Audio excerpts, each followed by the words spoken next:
یہ آپ کے سامنے سچویشن ہے، تو یہ کہہ دیا تھا کہ نہیں مانتے۔ اب اسی طرح سے پاکستان تحریک انصاف جو ہے وہ مزید سیٹیں لوز کرے گی۔ یہ پاکستان تحریک انصاف کے ساتھ کب کیا جا رہا ہے؟ جب ان سے کہا جا رہا ہے بات کر لیں۔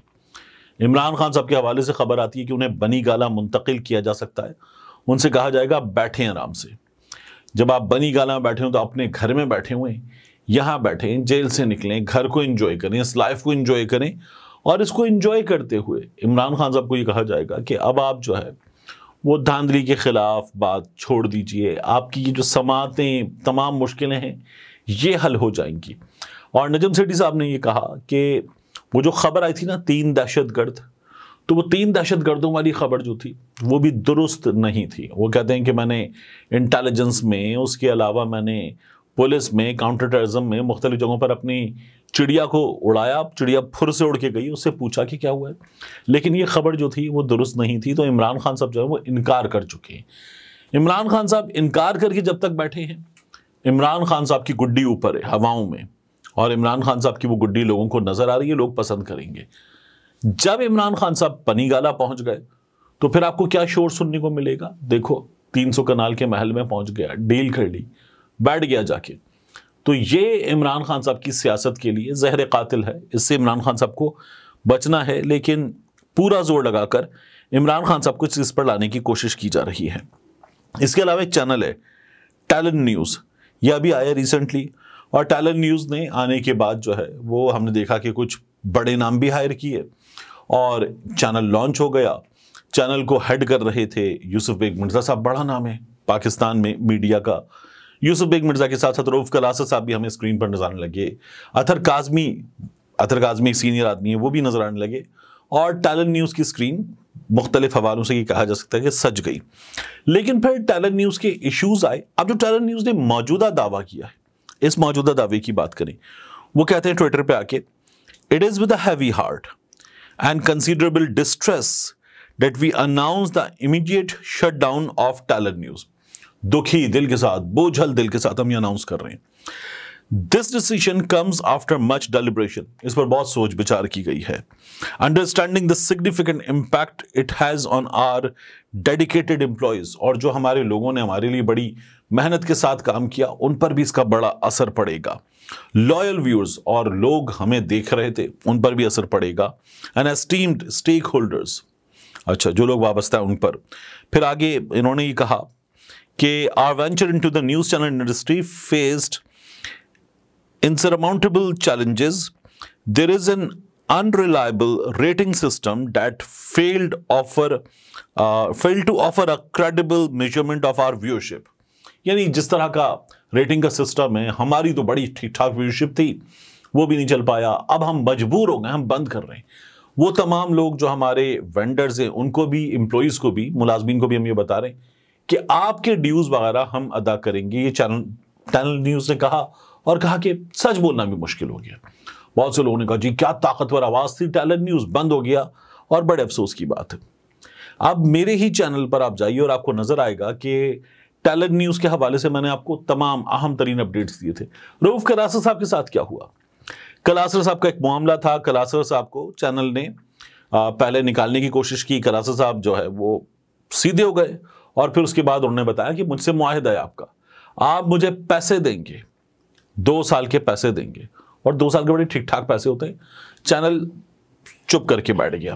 اطہر کاظمی صاحب کو چینل نے اچانک آف ایئر کیا، روکا، اور پھر اس کے بعد اطہر کاظمی صاحب کو اللہ حافظ کر دیا۔ یہ ان کے ساتھ ہوا۔ ابھی اسد اللہ خان جوائن کیا تھا، جوائن کرتے ہی چھوڑ کے واپس 92 نیوز چلے گئے، اور دیگر لوگ۔ تو ٹیلنٹ نیوز کے ایشوز کافی تھے۔ سیالکوٹ کی بڑی پارٹی، سپورٹس گڈز بنانے والے، بڑا نام، لیکن چینل چلاتے ہوئے، بڑے بڑے نام اٹھانے کے بعد بھی چینل چلاتے ہوئے جو چینل چلانے کے مینرز ہیں وہ ان کو نہیں آئے تھے، اور یہ چینل چلا نہیں پا رہے تھے ڈھنگ سے۔ کیا کرٹیسزم والی بات درست ہے؟ ہو سکتی ہے، اس لیے کہ پاکستان میں اس وقت نیوز چینل کتنا سچ بتا رہے ہیں وہ میرے آپ کے سامنے ہی ہے۔ تو نیوز چینلز اسی لیے کوئی دیکھتا بھی نہیں ہے، لوگ یوٹیوب سے اپنی خبر لے لیتے ہیں، لوگ چینلز کی طرف جاتے بھی نہیں ہیں۔ اور ایسی کی تیسی ہوئی ہے چینلز کی، ہم نے دیکھا ہے کیا ہو رہا ہے چینلز کے ساتھ، تو وہ تو چھوڑ دیجئے۔ لیکن ٹیلنٹ نیوز اگر یہ دعویٰ کر رہا ہے کہ ہم سچ کی، ہم حق کی آواز، ہمارے ساتھ دیکھو لوگوں کیا ہو گیا، تو غلط کہہ رہے ہیں آپ۔ آپ کا یہ دعویٰ درست نہیں ہے، آپ یہ دعویٰ کرتے وہ مناسب لگتے نہیں ہیں۔ تو ٹیلنٹ نیوز جو ہے وہ اپنے ملازمین کا پہلے بھی استحصال بری طرح سے کر چکا۔ کراچی میں فہیم صدیقی جیسا بڑا رپورٹر بیورو چیف کے طور پر ہائر کیا تھا، کیا کیا؟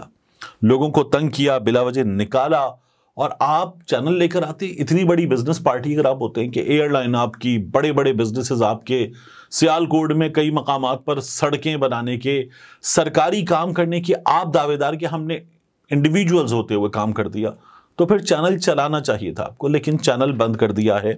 ریزنز کچھ اور ہیں۔ یہ جو حق سچ کی لڑائی کا دعویٰ یہ درست نہیں ہے، یہ میں انسائڈرز سے ملنے والی معلومات کی بات بتا رہا ہوں آپ کو۔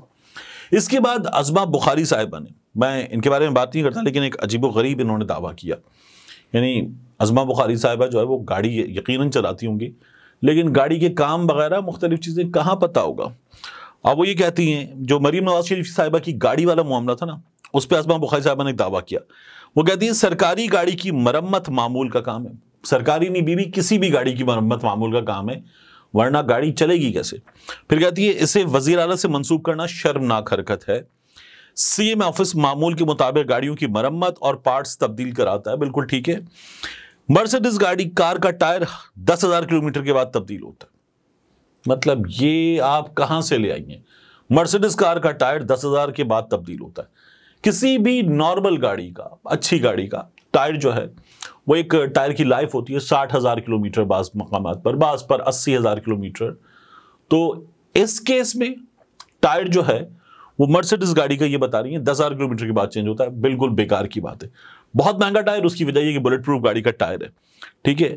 لیکن یہ جو دعویٰ کر رہی ہیں کہ 10,000 کے بعد تبدیل ہوتا ہے، آپ یہ دیکھ رہے ہیں یہ مرسیڈیز کی ویب سائٹ ہے، اور اس ویب سائٹ پہ کیا لکھا ہوا ہے؟ اس ویب سائٹ پہ دیکھیے آپ، یہ لکھا ہوا ہے 80,500 کلومیٹر کے بعد ٹائر چینج ہوتا ہے۔ 80,500 کلومیٹر کے بعد۔ تو جو عظمہ بخاری صاحبہ دعویٰ کر رہی ہے کہ مرسیڈیز گاڑی کا ٹائر 10,000 کلومیٹر کے بعد تبدیل ہوتا ہے، دعویٰ ہی غلط ہے اور انتہائی بیکار کی بات ہے۔ کیا یہ ٹائر اتنے مہنگے ہیں؟ ظاہر ہے کہ 2022 میں جب یہ ٹائر تبدیل کروائے گئے تھے، غالباً اس وقت چودھری پرویز الہی کی حکومت تھی، تو اس موقع پر یہ ہوا تھا کہ یہ جو ٹائر ہے یہ 2,33,00,000 کے 5 ٹائروں کا سیٹ آیا تھا۔ تو اب بھی قیمت بہت زیادہ ہوگی، بالکل ہوگی، لیکن عظمہ بخاری صاحبہ یہ دعویٰ کریں کہ جی یہ ٹائر جو ہے یہ آتا ہے 5 کا سیٹ 2,70,00,000 کا، اور اسے ہر 10,000 کلومیٹر کے بعد چینج کرنا ہوتا ہے۔ انتہائی بونگی سی بات ہے، جس پر نہ تو توجہ دینے کی ضرورت ہے، نہ ہی اس بات کو جو درست مانا جا سکتا ہے۔ لیکن ظاہر ہے کہ آپ کی حکومت ہے، پھر آپ جو چاہیں کریں۔ آپ 10,000 کلومیٹر کیا، آپ 100 کلومیٹر کے بعد ٹائر چینج کروائیں، میں یا کوئی اور آپ کا کیا بگاڑ لے گا؟ ملتے ہیں انشاءاللہ آپ سے اگلی ویڈیو میں۔